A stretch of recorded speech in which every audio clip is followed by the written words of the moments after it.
만약 지금 이 영상을 보고 계신 여러분들에게 인생을 다시 한번 살 수 있는 기회가 주어진다면 여러분들은 어떻게 하시겠습니까? 그것도 고등학교 1학년 때로 되돌아갈 수 있다고 한다면 말이죠. 교통사고로 목숨을 잃은 45살의 버스기사였던 한마루에게도 이런 기회가 주어졌고, 한마루는 고등학교 1학년으로 되돌아가게 되는데요. 과연 45년의 경험치가 쌓인 인생 2회차 고등학생의 삶이란 어떤 삶일까요? 그리고 죽었어도 잊을 수 없었던 사랑하는 아내를 과연 이번 삶에서 다시 만날 수 있을까요? 어진영 작가님의 웹소설 인생 다시 한번입니다. 동갑튜브. 안녕하세요, 동갑튜브입니다. 어진영 작가님의 웹소설 인생 다시 한번은 본편이 950화 그리고 외전이 무려 278화에 달하는 장편 웹소설입니다. 카카오 페이지에선 현대 판타지로 분류가 되어 있는데 회귀물 더하기 배우물 정도라고 생각하시면 될 것 같고요. 개인적으로 작가님의 필력에 비해서 구독하시는 분들의 숫자가 좀 적은 것 같아서 이번 기회에 이렇게 소개하게 되었습니다. 인생 다시 한번을 추천하는 이유는 크게 세 가지입니다. 살아 숨쉬는 등장인물들, 꼼꼼하고 풍부한 구성, 무엇보다 사람 냄새가 나는 이야기. 인생 다시 한번의 등장인물들은 저마다의 이야기를 가지고 있습니다.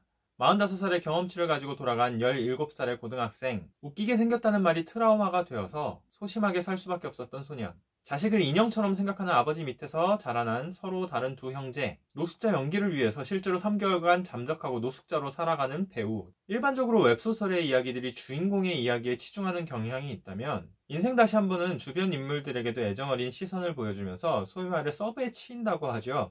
서브병을 유발하는 그런 매력을 가지고 있습니다. 두 번째 장점은 꼼꼼하면서도 풍부한 구성입니다. 사실 인생 다시 한번은 다소 좀 느린 전개를 가지고 있습니다. 일반적인 여타 웹소설과는 분명히 좀 구별되는 지점이 있죠. 하지만 그걸 해결하고도 남을 만큼 재미있는 이야기로 독자들의 시선을 사로잡습니다. 특히 950화 그리고 외전이 278화에 달하는 이 긴 호흡을 이어가는 여러가지 복선들은 작가님의 뛰어난 역량을 아주 잘 보여주고 있습니다.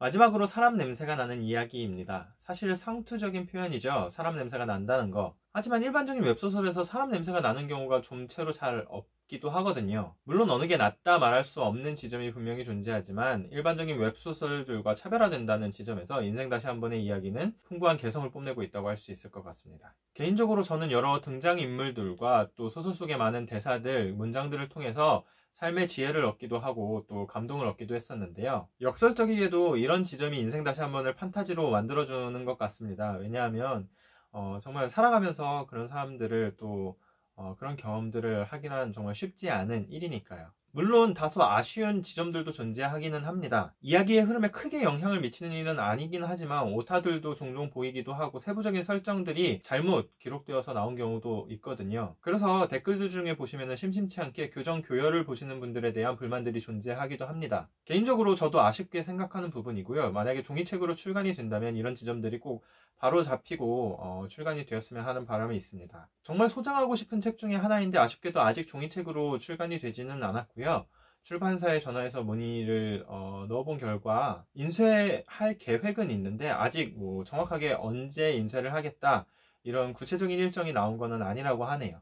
참고로 인생 다시 한번은 결말에 대한 호불호가 극명하게 나뉘는 작품이기도 합니다. 554화에 보면 사람과 가까워진다는 건 정겨운 악의에 발을 들이미는 것과 비슷한 거죠 라는 대사가 있는데요. 이번 영상을 위해서 작품을 다시 한번 정주행하면서 작가님의 정겨운 악의가 바로 본편 결말이 아니었을까라는 생각이 들더라고요. 개인적으로 저는 본편의 결말 부분은 사실 전체적인 작품의 흐름을 봤을 때 절정 부분에 해당하는 게 아닐까라고 생각을 하고요.